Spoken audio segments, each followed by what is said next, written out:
The last Republican to live in the White House, that would be George W. Bush, made education a signature issue. So how important will it be in the 2016 presidential race? In interviews this week with our friend Campbell Brown, Carson and Marco Rubio both talked about how they would tackle the education issue. Define the problem around public education today as you see it. Well, there's several. I mean, one of it, of course, is that it's not adequately preparing our children to succeed at the level. You know, we have some of the finest higher education institutions in the world, by evidenced by the fact that the wealthiest and most powerful people on the planet send their kids to go to school here, but you have far too many young people that enter that not prepared to learn.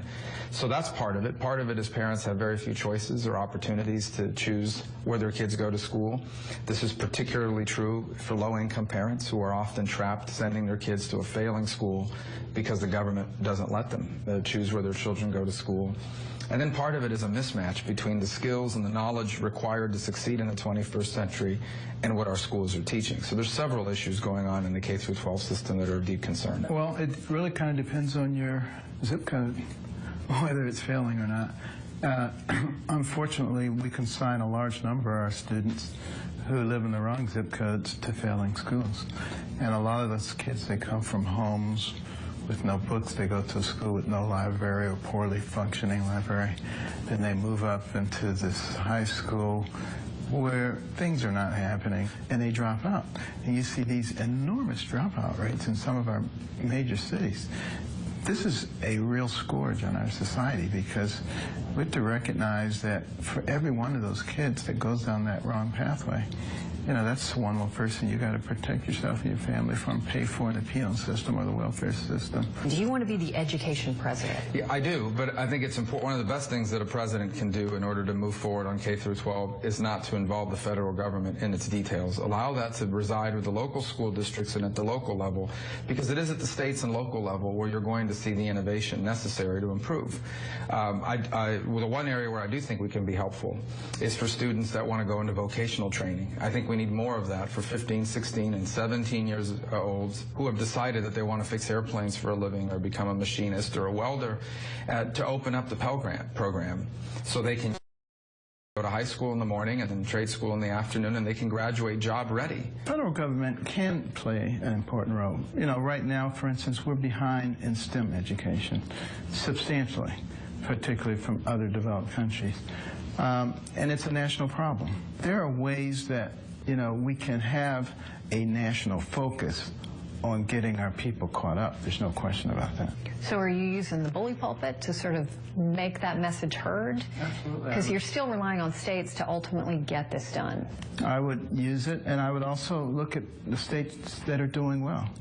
You know, it was intended that we would have all these laboratories in each one of the states, and we could learn from them, and we could, you know, see who is extremely successful, and then we can make that available in other places. Common Core has been controversial within the Republican Party. Your mentor, Jeb Bush, who's been a real leader on education, I think, for years, has stayed with Common Core as the idea of a way to get all states to raise their standards. Where are you? The Common Core is about curriculum reform, and I'm a supporter of curriculum reform. But Common Core is about trying to set a benchmark that everyone could aim for. But the benchmarks drive the curriculum. So in essence, if you say we want to become more proficient at this or that, then the curriculum would respond to it.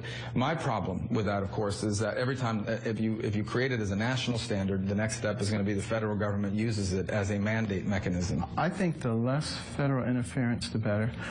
States will be able to set their own standards, work with their local school districts and with parents and PTAs.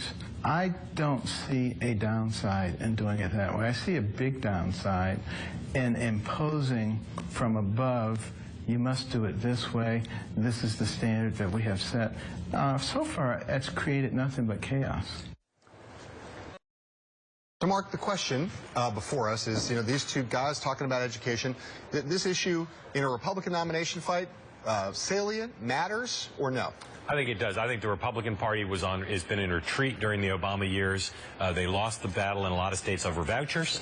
President Obama has been, by some measures, a conservative education reformer. In some ways, it's the way he's been the most fighting a different kind of Democrat, fighting his party. But there's still the controversy over Common Core.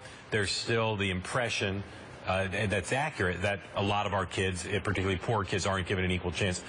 George Bush convinced Americans that he cared about education, would be a great on education. I think there's a huge opening here, particularly as Hillary Clinton takes some at least small steps towards the left to deal with the teachers' unions. Right. I think if you get yourself in a position where in the general election, this is an issue where there is a lot of opportunity for Republicans to make arguments because teachers' unions are so unpopular, even among a lot of Democrats. People don't really like teachers' unions, even though they like teachers.